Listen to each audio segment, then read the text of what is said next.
abakulembeze abatukulembera mu byobuwangwa ate ne bannaddiini abatukulembera mu ddiini. All the people of Lyantonde, Sembabule, this part of Masaka. Ate ne mwenna abantu mwenna ab'e Lyantonde, ab'e Sembabule ne mwenna aba Greater Masaka, President abaaniriza nnyo.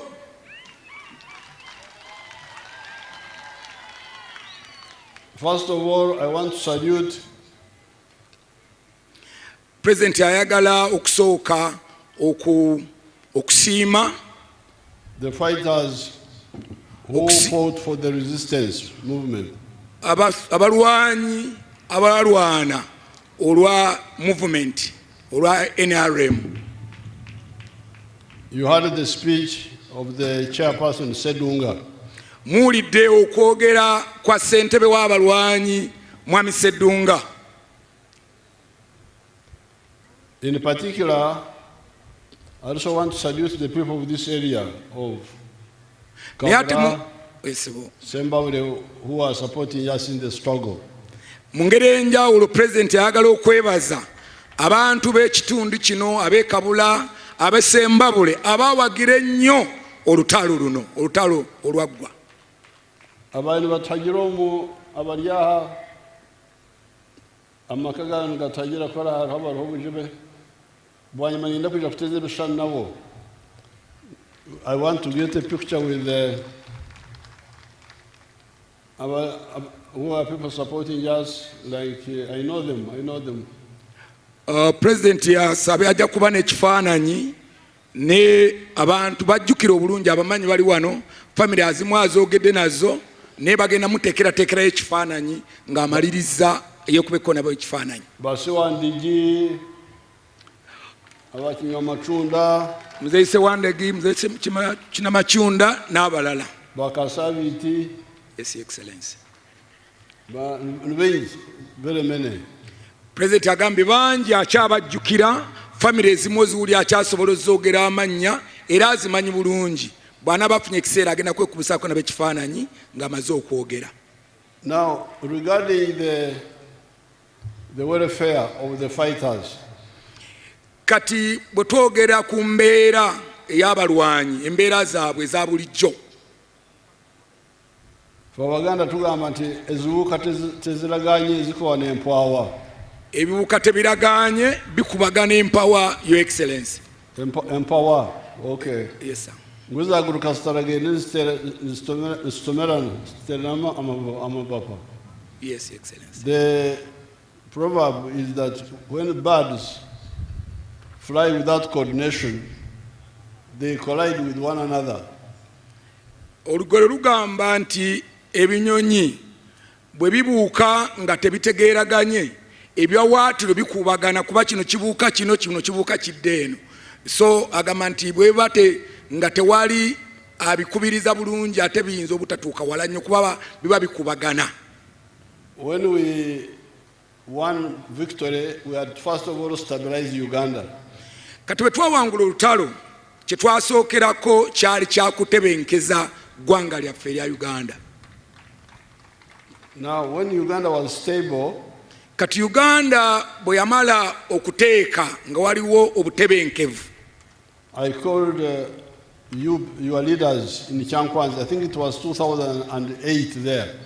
Mu mwaka gwa 2008 President yayita abakulembeze e Chankwanzi. There were like 800 of them. Bala bakulembeze nga 800. I said, era abagamba, we are going to give Akasiimo a thank you. Nabategeeza nti tuyinayo akatonotono ke twagala okowaayo akabasiima ke bayita akasiimo of 5 million shillings per person who was the leader. Era akasiima ako n'abagamba nti kajja kuba ka miliyoni 5 buli muntu eyali omukulembeze mu kiseera ky'olutalo. The one who gave us Ekisaka, the bush where to hide. Oboolyawo eyatuwa ekisaka we twekwekanga. The one who was on the committees, the secret committees, and the ones of later which were elected of Kasozi. Oba abalala abali ku bukiiko obw'enjawulo obw'ekyama ate n'obukiiko obulonde obwajja luvannyuma. Waliwo obukiiko mwali mumanyi obwammwe obw'omu nsiko obw'ekyama naye ate n'oluvannyuma waliwo obukiiko obwalondebwa obw'olwatu. The ones who was a guide. N'abalala abaatuluŋŋamyanga nga tutambula mu nsiko eyo. The ones who joined the militia. Ate n'abalala abajja nga balinga basirikale naye nga bantu ba bulijjo. And would give the husband and the wife separately. Ate era twali tukikakasa twawanga omukyala ne tumuwa ate n'omwami ne tumuwa nga bonna tubawa akasiima ako. Saying that they were contributing as individuals, not just families. Kubanga twakimanya nti abantu bano newankubadde baali mwami na mukyala naye buli muntu yali akkiriza nga ateekamu amaanyi ng'omuntu. Then for the other supporters who were not leaders, kati abawagizi abalala abataali bakulembeze, we said 1 million, 1 million, 1 million. Abo ntugamba tujja bbawaayo miliyoni emu buli muntu. So therefore this PDM we are talking about now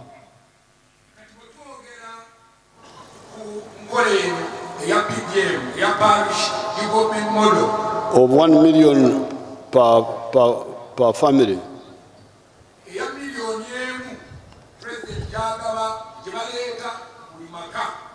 We started it with the Barwanyi.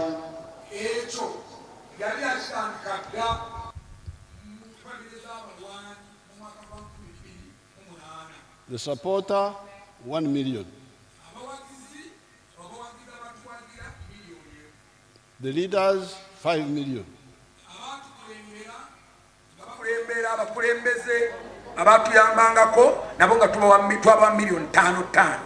So, Kawandwa, the city is Alagawa.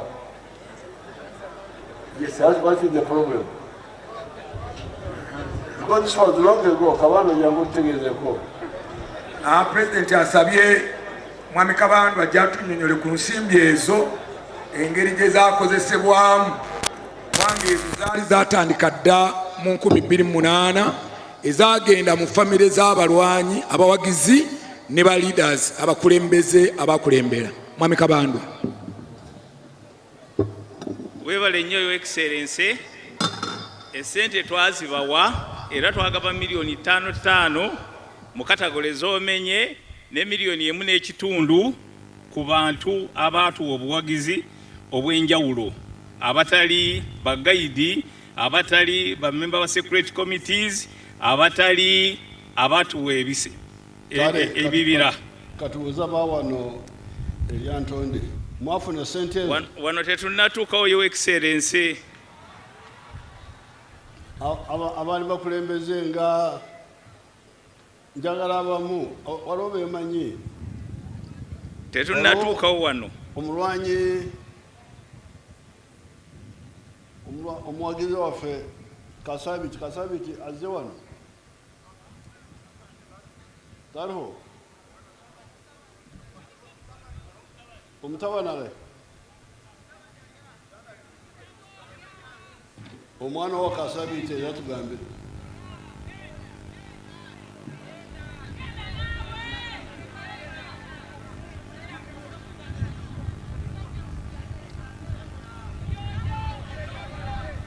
kubanga abalwanyi abasinga bamanyi n'amanya n'olwekyo arabye omwana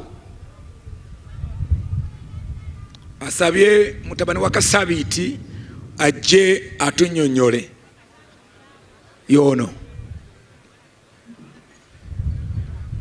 uyu mwana we omulwanyi w'ekyo Kasabiti bakamuha miliyoni 5 ezo tubaraza umuhero w'ekitinisa tarazi tungire tubaraza umuhire oyina okumanya obazeire omushitweke eki aho omwami muhendo nabasa kujya kiyashoboreraho abo kuba kali omulyabo oha omwami muhendo Omwami Muhendo. Muhendo alai. Njo tugambire.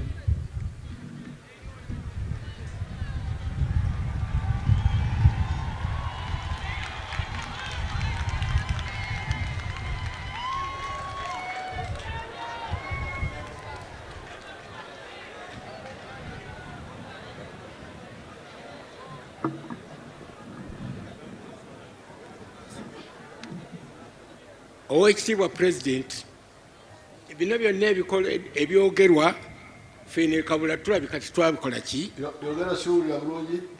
Ebyogerwa kaakati fene kabula tulabye kati twabifuna. Nze ndi chairman LC1 ow'ekaaliro wano naye siweereddwa mukisa kulabika nti nkuwa ripooti yange ebaddemu ebyo byonna mbiyina mu buwandiike. Sirina na ntambula, sirina kyendi, naye nga nali omu ku abo abaatandikira ddala mu ntandikwa yonna era mbadde ngenda temufunangako ku ssente ezo? nze sizifunanga. Kale.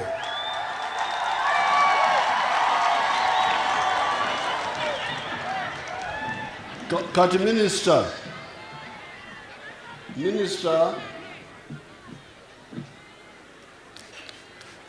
Minister omusogo akoba nti Oweekitiibwa ekisengedde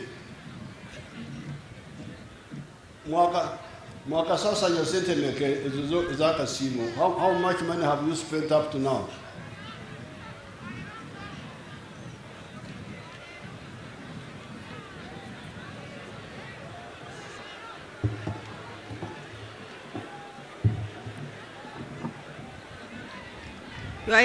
Your Excellency, twakasasanya bilioni 218. Kati muwulidde bannange, obuwumbi 218 zakasasanyizibwa ku nsonga eyo. Kati zigenda wa?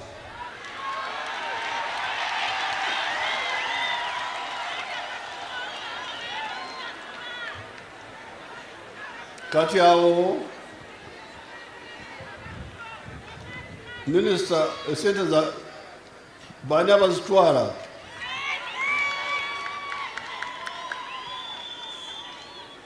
Your Excellency, bagamba nti tusasudde abantu 8,870 mu 310. Abantu 8,800 bakafuna sente ezo? 8,870. 80,000? 87,000, Your Excellency. So, kati awo Muganda bw'agambira nti ekitata muyima tekimalako nti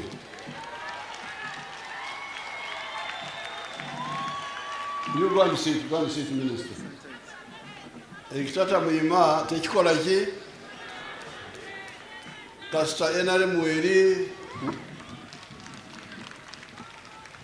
wadde abalwanyi baffe baafa, abaana baabwe we bali,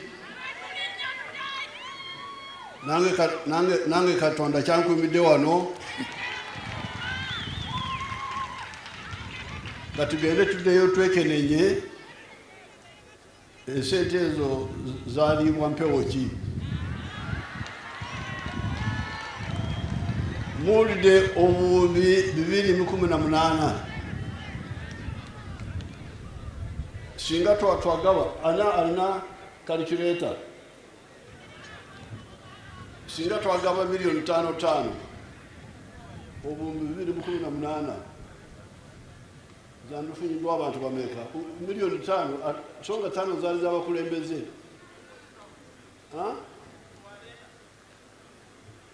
Singa twagaba milioni 5 zaali z'abakulembeze. If we had given, if we had given 5 million for everybody, 40,000 people would have got by now. President bwabazeemu obuwumbi 218 obwakayita mu minisitule ya Luweero ez'abalwanyi singa ensimbi zino zaagabibwa nga bagaba miliyoni 5 newankubadde ez'ettaano zaali z'abakulembeze mu nteekateeka nga bwe yali, sente zino at least zandibadde zaakasasula abantu 40,000. And yet we do not have 40,000 leaders. Ate nga akijjukira bulungi mu nsiko tebabangako n'abakulembeze bawera 40,000. So all the supporters would have got, the leaders would have got, and the supporters would have got by now. Kati mu kibalo singa ensimbi zino zaali zikwatiddwa bulungi, President agamba nti abakulembeze bonna abaali balina okufuna miliyoni 5 bandibadde bafunye, nabana abawagizi abaali aba miliyoni 1 bandibadde bafunye sente. So, and you have seen how much 1 million is doing now. PDM, which we started recently, you have seen how much it is helping. Ate mwerabiddeko miliyoni 1 egabibwa buli family mu programu ya Parish Development Model PDM kyekoze enkyukakyuka ey'omuggundu gyekoze mu maka agaziweereddwa. So kitegeeza sente zino ate okuva mu mwaka gwa 2008 ate zandibadde kikoze omulimu munene. Then this was when the money was actually, when things were cheaper that time. Kubanga zino sente zayogerako zo zaddako mu biseera ebyo ebintu byali bikyalina ku sente za wansi. Miliyoni yali ezitowa nnyo mu kiseera ekyo okusinga ey'olwaleero. So 5 million, sometimes 10 for 5 for the husband, 5 for the wife, because I insisted on that, because I knew these families. President bwe baali bagaba sente zino, family ezimu zaafuna miliyoni 10, kubanga omukyala yaweebwanga miliyoni 5 n'omwami miliyoni 5. Ekyo yakiromerako kubanga yalabanga abakyala balina olubimbi lwe baalima ng'omukyala mu maka, ate balina n'abaami balina olubimbi lwe baalima mu kiseera ky'olutalo. Kyova olaba yakiremerako, omukyala afune n'omwami afune. So therefore there is a problem here which we shall solve. The money has been spent. If it didn't arrive, we shall sort it out. President alabyemu kazibu mu nsimbi zino engeri gye zitatambula ziteekwa okuba tezaatuuka, naye abagambye nti we zaasekattira ajja kulabawo mu kiseera kitono nnyo.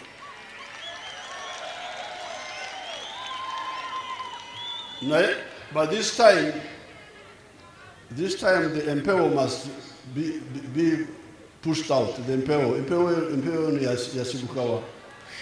Naye tajja kireka bulesaawo, bw'anaakivumbula ajja kumanya obuzibu bwavaawa, ani yatuusa empewo mu kifo kya ssente, era oyo yatuusa empewo alina okuvunaanibwa.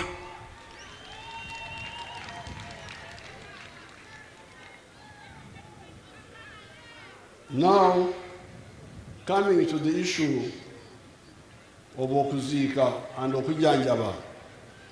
Kati President ayogera bw'otuuka kati ku nsonga y'abalwadde be abalwadde ate n'enziika yaabwe eruusa ababa bavudde ku nsi. I have enriched Nakasero Hospital. Kakati eddwaliro Nakasero aliteesemu ssente nnyingi. Aligaggawazizza okusinziira ku ssente ze yakateekayo ezijjanjaba abalwanyi be. So I have told my people that they should put everything in Entebbe grade B. Kati President yalagidde bateeke buli kintu kyonna ekyetaagisa mu ddwaliro ly'Entebbe grade B erya gavumenti, so that my fellow fighters are treated there without them, because the money we are spending in Nakasero is so much. Kati President yamukozesezza ekyo, abalwanyi be bangi bakaddiye bangi balwala, ate sente ezisinga abadde aziteeka mu ddwaliro ly'e Nakasero. Kati agambe nti ebintu byonna ebyetaagisa ebire nakasero byonna babigule bibeere mu ntebe grade B abalwanyi babajjanjabiraawo mu ddwaliro lya gavumenti. And we shall put a fund there. Kakati n'okuyambako abalwanyi baffe Mukama baba ayise era president agenda kuteekako enteekateeka yaakyo babe nga basiibulwa mu ngeri ey'ekitiibwa. Now, this will be handled by Luweero. If necessary, I will put another person there to be there all the time because Luweero has got many things. Kati ekyo kijja kusigala nga General Luweero akikolako naye nga bw'amanyi nti General Luweero oluusi emirimu giba mingi ajja mugattako omuntu omulala ayongera okumuyamba kiryoke kitambule bulungi nnyo. The one who has no other assignment except that. Omulala atalina nnyo bimutwala nga General Luweero naye ng'ekyo kyokka kyakolako ekyokuyamba ku bantu baffe okusiibula abantu baffe mu ngeri y'ekitiibwa. Now, coming to the thefts. Kati bwajja ku obubbi of the cows, the goats, the chicken, the coffee. President bajja ku obubbi bw'ente, ababba embuzi, ababba emmwanyi, obubbi obwo buli mu byalo. You remember there was a group which killed people on New Year's Day. Mujjukira emabegako waliwo abagajambuza abatta abantu ku lunaku olusooka omwaka. In Kisojo. Kino kyali Kisojo. Kisojo is like in Bukomansimbo where? Bukomansimbisa. You remember those killings on New Year's Day? Mujjukira ebijambi ebyo. Era ebijambi ebyo byaliwo ku lunaku olusooka omwaka. Abantu ne batirimbulwa bano nga bali mu kudigida naye nga abantu babatirimbula mu mayumba. I visited the area myself. Kati president ensonga enjegeyo bwe yaggwaawo yagenda yennyini n'agenda mu kyalo ekyo. And I could see the problem was organization. Era president bwe yatunula yalaba nga ekizibu kyali mu kuba nti waliwo nkwatagana bulungi. These killers first invaded a woman who is the wife of a school owner in the trading center nearby. Kati abatemu bano basooka ne bagenda ne batta ne balumba. They were trying to enter, but there were steel bars in the window, they couldn't enter. Basooka ne balumba amaka ag'omu ku kitundu ekyalinamu essomero awo ne balumba amaka ago ne bagala okugayingira naye enzigi ze zaalimu emitayimbwa n'amadirisa ne batasobola kutuuka munda. The woman was making alarm. Kati omukyala w'omwami ono yali agezaako okkuba enduulu. But there was a disco nearby. Naye waali wasuzeewo ekidigida abantu nga kireekaana nnyo enduulu y'omukyala abantu tebaagiwulira. But at the same time, the woman, her husband was in Mubende as a teacher there. Kati ate omukyala yalimu yekka mu nju, mwami we yali ali Mubende kuba yali asomesa Mubende mu kiseera ekyo ng'omukyala ali yekka mu nju. So apart from the alarm, kati ng'oggyeko enduulu was rang her husband in Mitiana in Mubende. Kati bwe yakuba enduulu nga talaba tali afaayo, ekyo bwe yakimala n'akubira mwami we essimu, naye mwami we yali Mubende gy'asomesa. Now the husband in Mubende rang the RPC in Masaka. Kakati mwami we ali Mubende n'akubira akulira poliisi eya region eya Masaka gwe bayita RPC ye gwe yakubira essimu. Then the RPC was trying to ring somebody else and also another to ring somebody else. Kanagenda bwatyo omukulu wa poliisi oyo akulira region n'agezaako okukubira omulala n'ageza nga ne kitwala ebbanga nga bagezaako okkuba essimu okutuuka. Losing a lot of time. kati ekyo kyatwala obudde buwanvu. Ono akubirawo e Mubende, ombe nakubirawo e Masaka, ono agenda songa olaba ebbanga ekiseera kyali kinene. But fortunately somebody had the Luweero. Naye newankubadde waaliwo oluyoogaano olw'olunaku olusooka, omu ku bantu yawulira enduulu y'omukyalo ono gyali akuba mu nju. So the people came and these killers ran away from the home of the woman, but went killing people along the road. Kakati olw'enduulu eno abatemu badduka ew'omukyalo ono ne baddukawo, kuba omukyalo ono omukyala yalimu yekka, ne badduka ne bavaawo, neera ne mukuvaawo magenda gaabwe bagenda batta abantu mu kutambula kwabwe okwo nga bagenda badduka nga bwe batugumbula abantu abalala. So when I went there, the problem was just communication. Kati president bwe yakyala bwe yagendayo okulaba ku famire eno n'ekitundu ekyo, yalaba ng'obuzibu bwali ku mpuliziganya.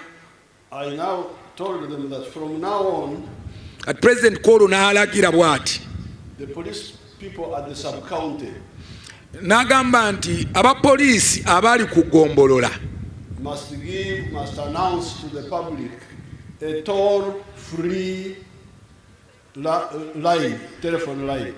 Kati nga kuli Gombolola n'agamba wabeewo ennamba etasasulirwa. Ennamba eyo bagirangirire mu Gombolola yonna nti ennamba eno ye ya poliisi, naye bw'ogikuba tebakusalako airtime, ya bwereere gwe neobanga gw'okubye. And it should be manned 24 hours. If somebody should be there 24 hours. Era essimu eyo n'ennamba eyo omuntu nga waali agikwata buli ssaawa okumala essaawa 24 olunaku lulamba, okumala ennaku 7 wiiki, ennaku zonna nga waliwo agikwata nga togikuba ne kubanga tewali agikutte. It can't be one person, so it will have to be people who take turns.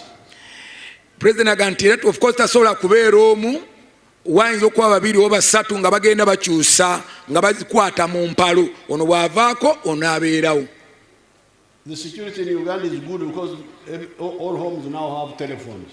Kati ebyokwerinda byongedde okulonka kubanga buli maka kati galimu waakiri essimu emu. So if you hear anything in the sub-county, don't ring your husband in Bende, don't ring the sub-county police person. Kati bw'owulira ekintu kyonna teweetaaga kusooka kukubira mwami wo oba omwana wo oba muwalawo, kubira akulira ebyokwerinda poliisi, ennamba eyo president gye yagamba eri mu buli Gombolola, gikube gy'oba osookerako nga tonnakubira mwami oba omwana. Now they listen to my advice. Kati president bwe yabawa amagezi ago baagawuliriza. This gang of killers kati abantu abo abatemu were being led by somebody called Kidawalime. Baali bakulemberwa Saabatemu Kidawalime. So from here, after they got my advice, kati bwe baatwala amagezi g'omukulembeze ga president, the gang now went to near Matanga. Matanga is towards Rukaya. Kati era Kidawalime ne banne olwo baavaawo mu kitundu ekyo ne bagenda mu kiseera mu kitundu ky'Erukaya e Makanga. And one night they attacked the home of a nurse, a medical nurse. Olwo bavudde Bukomansimbi bali Kalungu baalumba amaka ag'omusawo omukyala. A girl called Nakyambadde. Omukyala oyo yali ayitibwa Nakyambadde.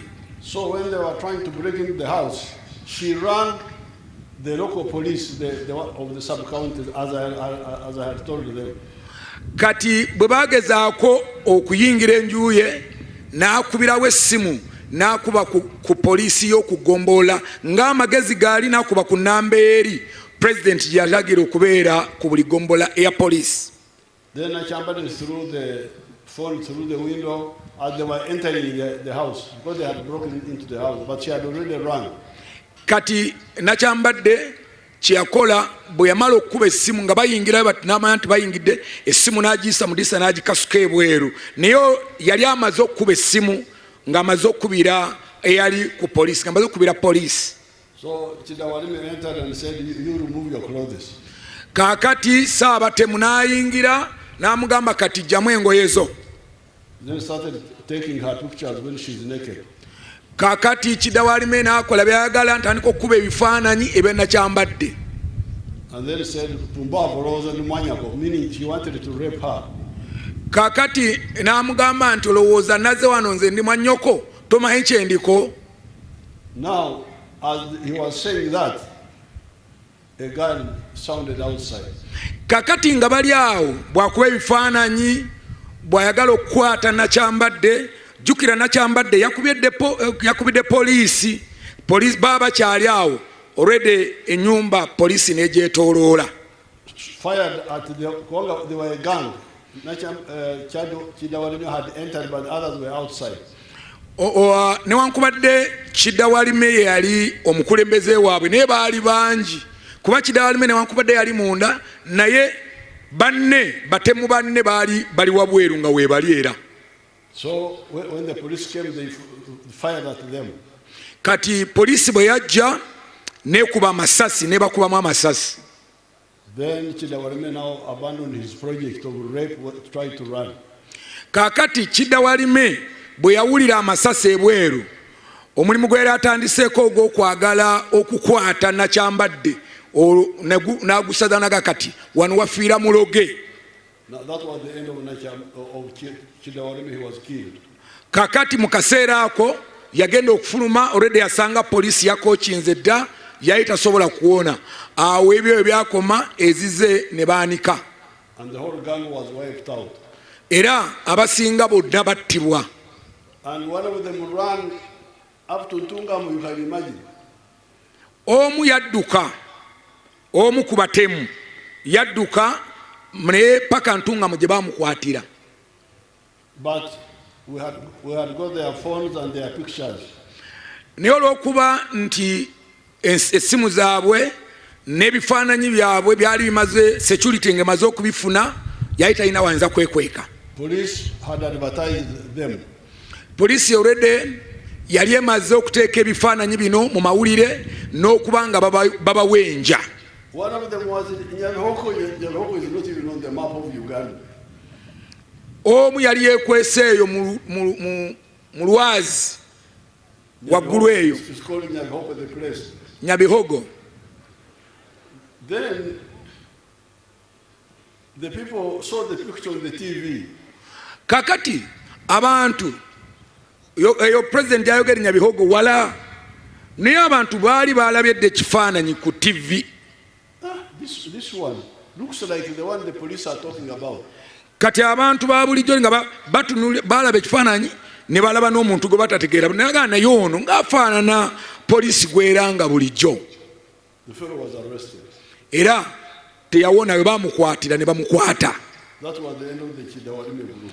Kati awo oyo ye yasembayo ku kibinja ekyo ekyali kikulembera Chidawalime ekyali kyefudde kafulu okutta abantu naddala mu bitundu bino ebyamasaka. Yes, sir. The problem is coordination.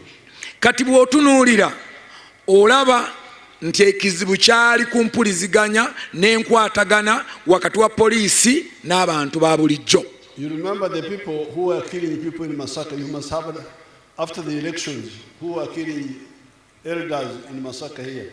Era mujjukira n'akabinja k'abantu abaali batugumbula abantu n'ebijambiya mu Masaka muno ng'akalulu kaakaggwa mukyabajjukira. They forgot one thing.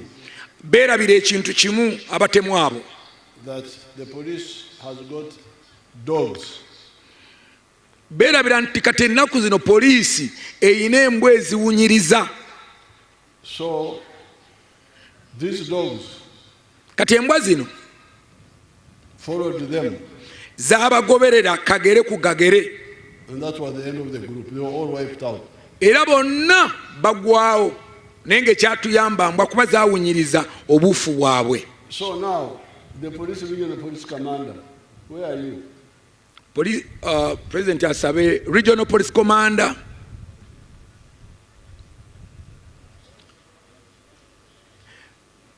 omupoliisi akulira region eno. Go to the microphone there.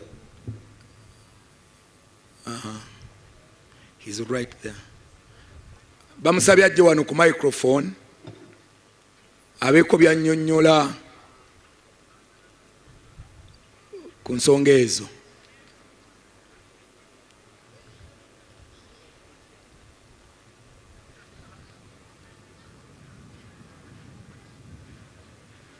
Where is he? Oh, there. Awuuna ajja, ono yakulira poliisi ya region eno, era president amusabye ajje wano ku muzindaalo abeeko byannyonnyola ku nsonga oba oli aweza ebyokwerinda n'endala zonna president zagenda okumubuuza. Ono ye regional police commander ow'ekitundu kino. What's your name?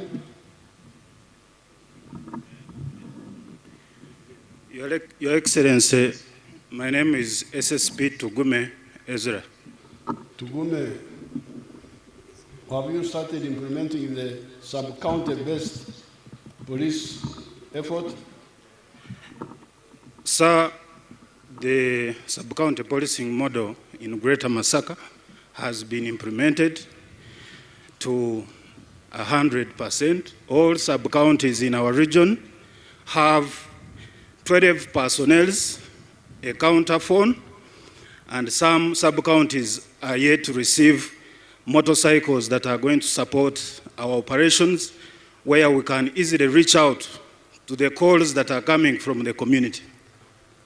Do you have police dogs? Your Excellency, the districts in Greater Masaka, including Lyantonde where we are, we have a police dog. We have a police dog in Lyantonde and all the other districts in the greater region Masaka. Each district? Yes, Your Excellency. So, Kruachol Netima, no Christian Chezawa to Nizibwa. So, Umsajona Netima Banana. What is your problem? You have the police dogs? You have the policemen. What is the problem? Your Excellency, if I may use Lyantonde as a case study, according to the statistics that we have drawn from 2023, we had 169 cases, but as we speak right now in 2025, they have dropped to 93 cases because of working together with the community and responding to their complaints.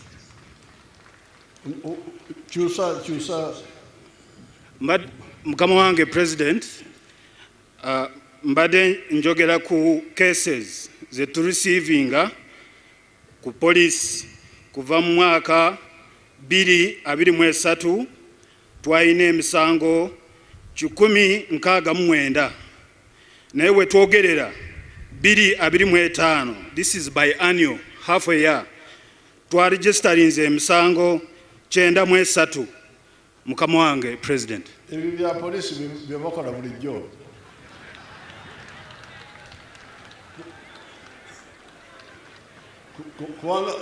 Kubanga omusajja atugamba nti edda twafanga nnyo naye kati tufuako katono wakiri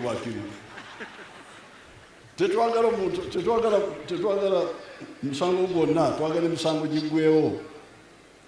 So, okay, Chiwanda, you go and sit down.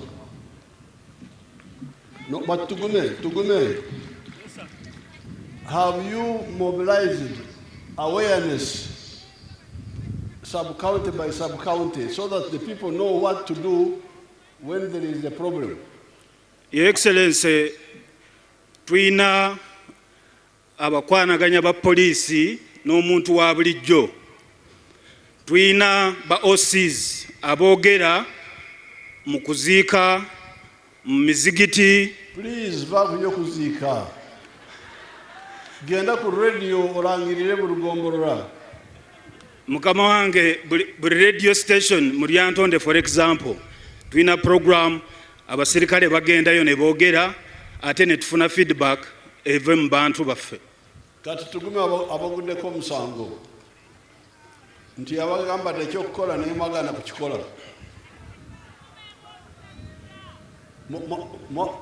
Muwuddeko omulanga gwatugume abalagirira kyemukola singa osanga kubanga ku makya bw'ogenda mu ndimiro n'osanga ababbi batuta emwanyi zo tolinyawo. Sooka oddeyo okubire poliisi bo bajje embwa ejje efune olusu lw'abantu abo temwononawo. So Tugune, please. Yes, Your Excellency. Mobilize the population sub-county by sub-county so that they know what to do together with the police and the population. Mukama wange, we shall improve and yes, sir. Thank you, Your Excellency.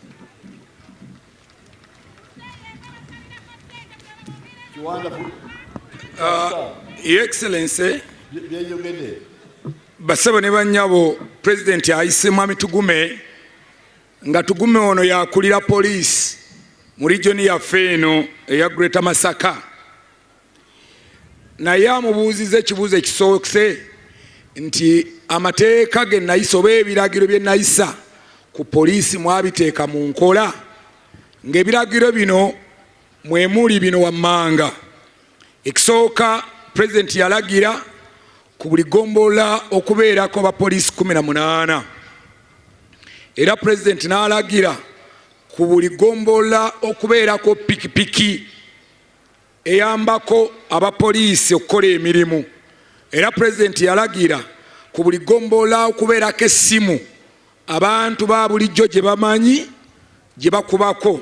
Mwami tugumazeemu bw'ati nti amagombola gonna we twogerera galiko abapoliisi ayogedde kati kuliko 12 tebannaweza ndowooza 18 naye kuliko 12 ku buli gombolola. Era Mwami Tugume agambye President nti egombola ezisinga poliisi emaze okuzigulira pikipiki gye bakozesa okutuuka ku bantu. Naye President oluvannyuma mbuuza nti muyina embwa eziwunyiriza. Mwami Tugume n'addamu nti tuyina embwa mu buli district. Embwa zino ezituyambako okuwunyiriza okukonga olusu olw'ababbi ne tusobola obbakwata. Kati President n'ambuuza nti okay, oba muyina ebyo byonna lwaki abantu bakyababba?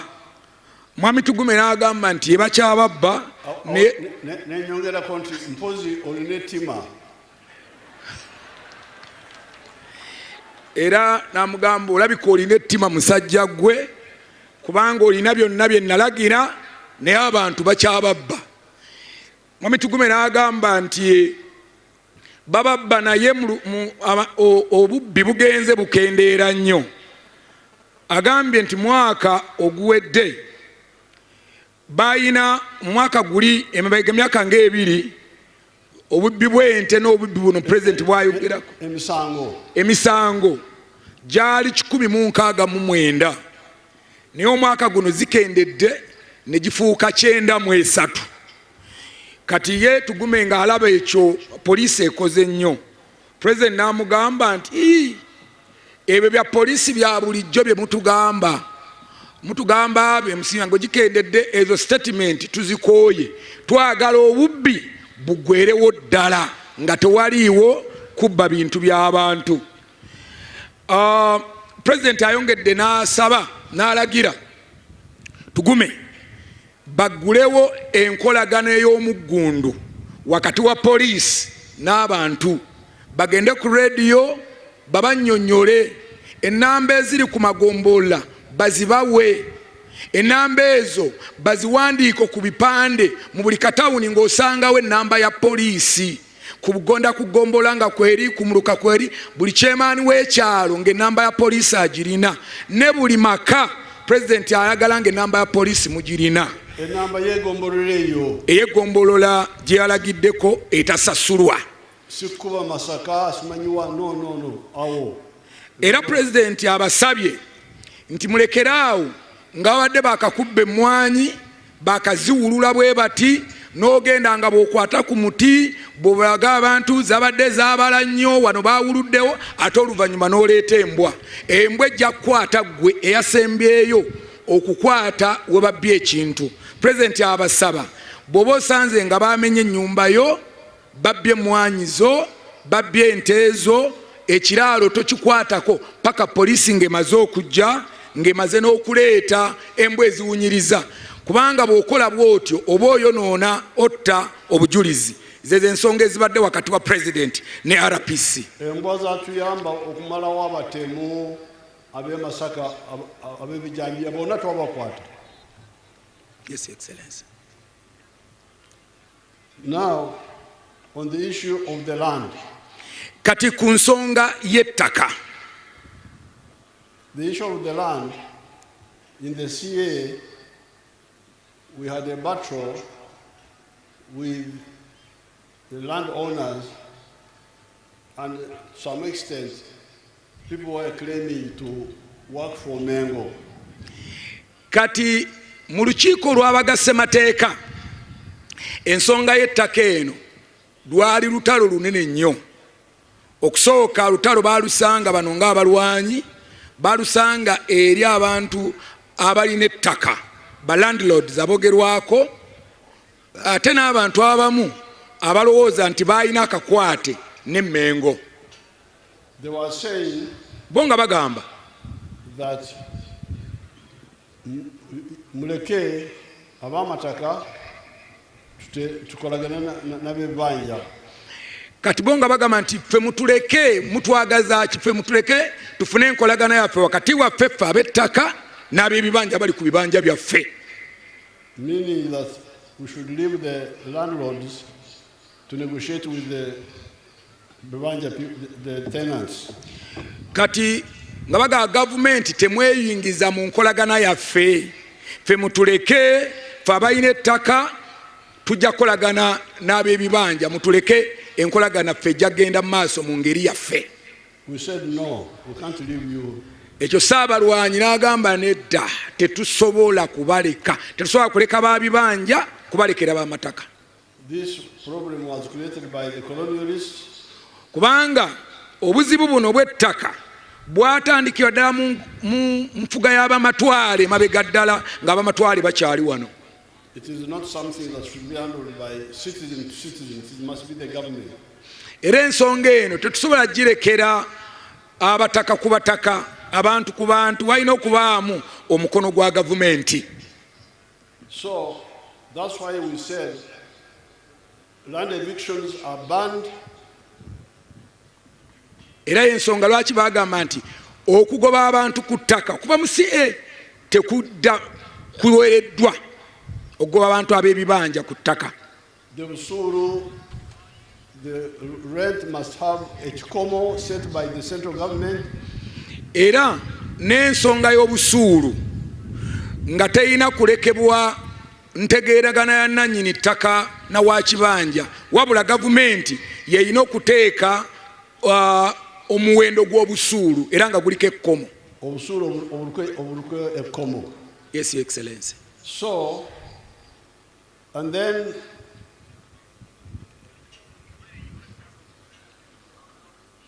if you control the eviction and you control the rent, and the rent is simply nominal, not commercial. Kati president bonga abalwanyi baga nti bw'osobola okufuga obusuulu ng'obuyinako ekkomo ate ng'era olina ng'omaze era ng'olina n'okuteekawo ekiragiro ekigaana abantu okubagoba ku ttaka, ekizibu ky'ettaka oba okinogedde eddagala. On what basis are they evicting people? Era basinziiranga ku ki okugoba abantu ku ttaka? They are not doing it legally. Kubanga abakikola bakikola mu bumenyi bw'amateeka. That's why, and it's not necessary because you are talking about the land fund. kuba tekyetaaga kuba newankubadde twogera abantu boogera nnyo ku ssente zino ezisasulwa ze tulina okusasula ba landlord bave balekere abalina ebibanja kye tuyita land fund. Well, if I have not paid the landlord land fund, he cannot remove my kibanja ownership. Kati newankubadde gavumenti eba tennasasula essente zino ze basasula ab'amataka, era ab'amataka tebalina buyinza kugoba ba bibanja newankubadde abatannasasulwa. So, and even if they say, I have sold to a new landlord, ne bwe bagamba nti nze wano ewange awabadde ekibanja ekibadde ettaka lyange ndiguziza Sewava, ne bw'otunda ettaka era oli aguze talina buyinza kugoba bakibanja. that means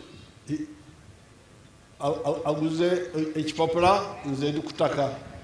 Kati gwe bw'ojja n'ogula ettaka ku kiwanda ng'ate ettaka ero liriko abaliko gwaliguze oba oguze naye oba oguze kipapula kiri kye bayita tayito tekiba oba toguze bantu ab'ebibanja basigala tebakwatibwako.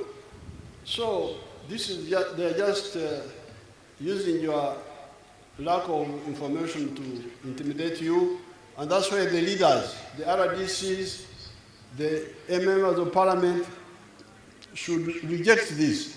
There is no legal basis. Kakati bakozesa butamanya bwaffe ebintu ebyo mulya ne babatiisatiisa. Omusajja yatutunze yatugambye agenda tutunda babatiisatiisa butiisatiisa. Ekyo tekiriyo mu tteeka. Ye bw'aba atunda kyapa tatunda bantu ba kibanja. Era pulezidenti agamba ekyo akoowoola abakulembeze bonna okuva ddala ku bamemba ba paalamenti ba RDC n'abakulembeze bonna muyimirireewo wakati w'abantu okubataasa. There was one kakodyo the landlords were doing, which was to refuse rent. Kati waliwo akakodyo abannannyini ttaka ke baadde beekwekamu nga beewala okufuna ensimbi z'obusuulu.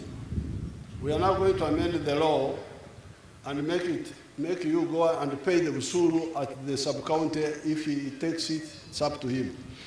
Kaakati pulezidenti ali mu nteekateeka okuteekawo etteeka nti obulandlord bw'agaana okubajjako busuulu, obusuulu bwe mubutwale ku ggombolola mbusasuleyo, oba bunonayo oba tabunonayo, ezo nsonga ze, naye mwe musigale nga mbusasudde ku ggombolola kuba ako ke badde beekwekamu. Naye temukkiriza, but you are absolutely right. We can give mandatory, Kawandu is right, we can give land certificates for the Vanya people who can do it.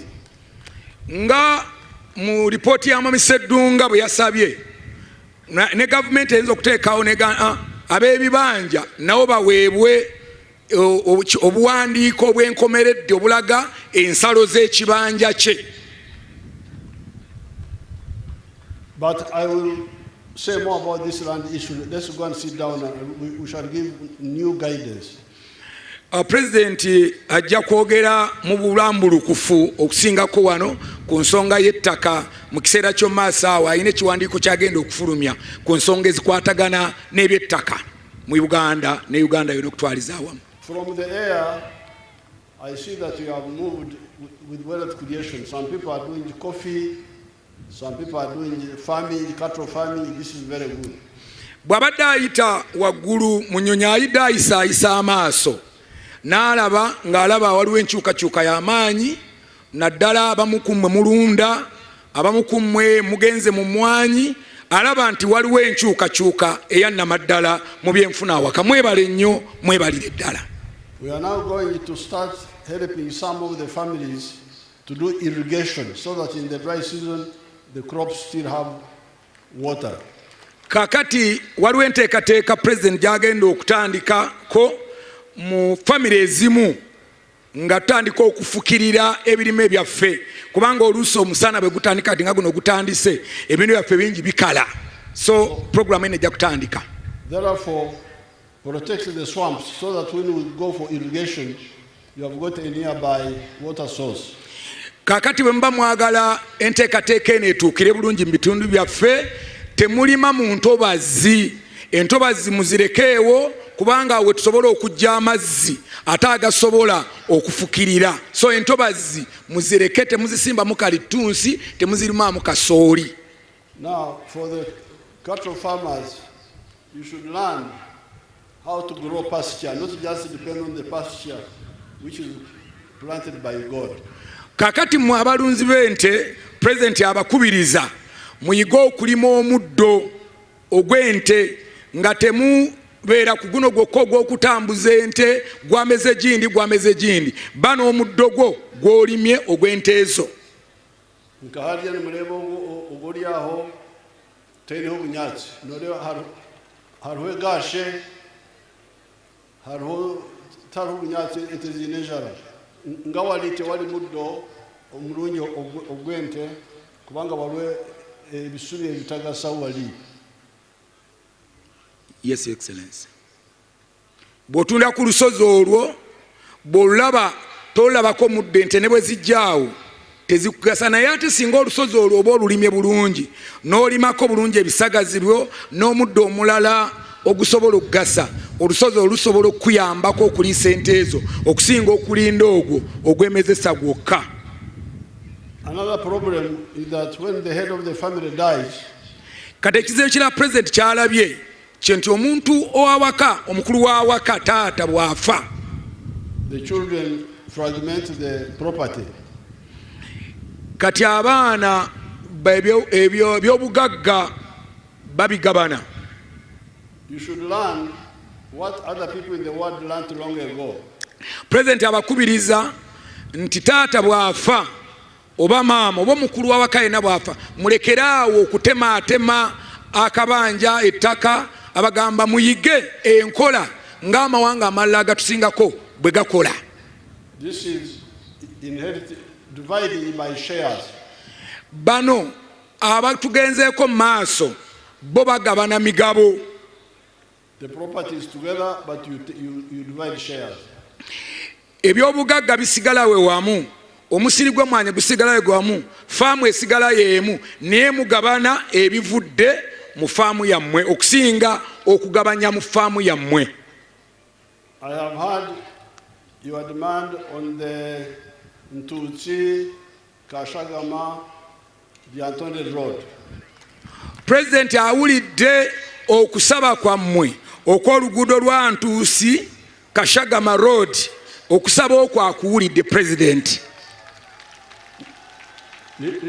Nija kugikola nk'etaashura yanyu, nija kugibataashura.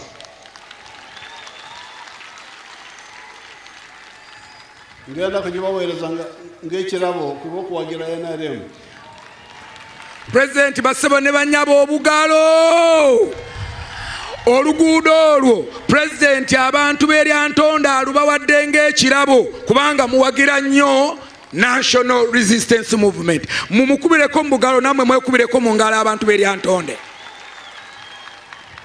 Ate n'abakoki baffe Lyantonde Lumbugurakai. Abantu baffe ab'Ekkoki era oluguudo lw'Eryantonde Lumbugu paka Rakai. Tugenda no, we are going to do also the one of Rusalira, Kabamba, Ntutsi, Sembabule. That one is already being funded. Ate era n'oluguudo lwa Ntuusi Kabamba paka Sembabule, ate era n'olwo lw'Abakooki. Zonna enguudo ezo ssatu nalwasokedde waggulu President agambye enguudo ezo zonna zigenda kukubibwa koolaasi mu kitundu kino bassebo ne bannyabo. Now, finally, kati ekisembayo, the budget of the Ministry of Luweero Triangle, ensimbi eziteekebwa mu ministry ey'akanyigo k'e Luweero. We are going to study it. We are going to study it and see what we can add on, but it should be focused, not touch too many things. Nga bwe mwasabye budget eno egenda kutunulwamu ensimbi ezibadde ziteekebwa mu ministry president abasuubiza nti zijja kwongerwa bagenda kutunula balabe naye abasabye nti bwe muba mufuna sente zino temukola buli kintu mubyeko ebintu bye musoosowaza okuba temujja kusobola kukola byonna mulundi gumu. Like for instance, okyogeza you can concentrate on the houses of the families of the fighters. Kati ensimbi ezo bwe zijja muyinza okugaa nti katuteeke amaanyi ku nnyumba z'abalwanyi baffe enzimu ze tusobola okuzimba. You may not have to build the whole house yourself. Ennyumba yonna oyinza okuba nga temugizimba yonna nga ministry, but you can give like mabati and cement. Naye muyinza okuwa ebyo omuntu by'atasobola okugeza ne mumuwa amabaati ne muwa ne seminti nga yasobola okwekubira bulooka n'abaana be ennyumba eyo n'abeera ng'asobola okugizimba. Provided he can show you that he can make the bricks. Era ng'abakakasizza nti bulooka asobola ozeekubira n'ebirala ebitonotono asobola obyekolera ng'ekizibu ky'alina kya mabaati ne seminti minisitule ya Luweero esobola okuteekaawo essira. So that we finish one problem, not touch schools, touch this one, touch that one. Kati ekituyambeko okuba nti ekizibu ekimu tukinogera eddagala okusinga okugamba nti tukola kino tukole kiri tujja kwejjukiza nga tetulina kye tukoze kye tuyambye bantu baffe kuba tukutte ku bintu bingi nnyo omulundi gumu. I had forgotten when we started NADS. President abadde alina kyajjukidde bwe twali nga tandika enkola eri eya NADS gye mumanyi obulungi. When we started Operation Wealth Creation 2013. Ate era n'enkola eri ey'abasirikale ey'otugabira ebintu gye twayita OWC Operation Wealth Creation. I told General Sare to first give the families of the Barwanyi the coffee seedlings and so on. Era jjukidde nti enkola eyo bwe yali yatandika eya OWC General Sare yamusaba nti newankubadde bannayuganda bonna tugenda kubatoka naye tandikira ku famire z'abalwanyi. And he did it, and it was only after he had given all of them that I allowed him to go to the others. Era President agamba ekyo yakikola, General Sare yakikola. Abantu bonna yatandikira mu famire z'abalwanyi, olwamala famire z'abalwanyi n'alyoka afuluma n'ayambako ne families endala zonna. So I will get time and find out where these programs get started. Kati President agamba agenda kufuna ekiseera ayeekenneenye programu zino zifiirawa, lwaki tezituuka bulungi oluusi gy'aba azisuubidde okutuuka. Kale mwebale abantu b'ekarro, mwebale mwena kujaha. President abeebazizza mwebale kujja, mwebale nnyo, mwebale eddala, mwekubireko mu ngalo abantu b'ekarro n'abantu b'eryantonde mwenna. Simanyewo mu Luganda bagamba kaliro.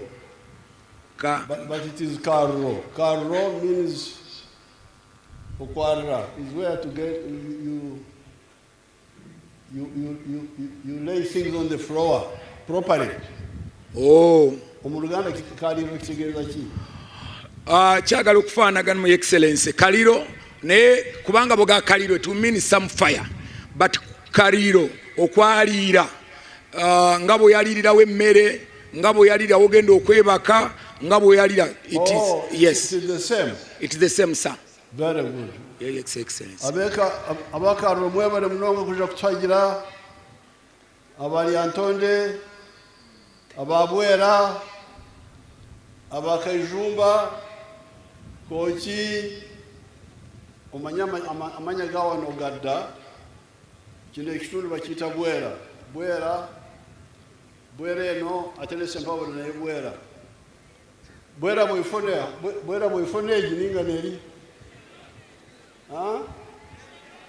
eshembabure niyo bwera bwefo egino bwera bwa ruguru bagamba nti eno bwera eya waggulu eno ate eri bwera ya wansiko olaba bali bamanyi jogorofe bali bamanyi nti amazzi gava eno negakulukuta negagenda mu Katonga. Yes. Kati eyo bwera bwa ruguru bwera bwefo Kejumba Kyazanga bagita Kayijumba. Kyazanga ate kochi lyawo abakochi bali eyo abakochi bakolanga emirimu gyabwe gy'amaanyi abakochi baffe tubamanyi ate eri mu maaso kibumbiro mutukula beteye kibumbiro n'olwekyo musanyuse abanabwera abanakayijumba abanabuddu eri banyitanga buddu bitundu byaffe byadda Katonda abakuume mwebale nnyo mwebale ddala bassebo ne bannyabo obugalo bwa pulezidenti waffe General Kaguta Museveni amaze okwogerako gye tuli ffenna obugalo akalulu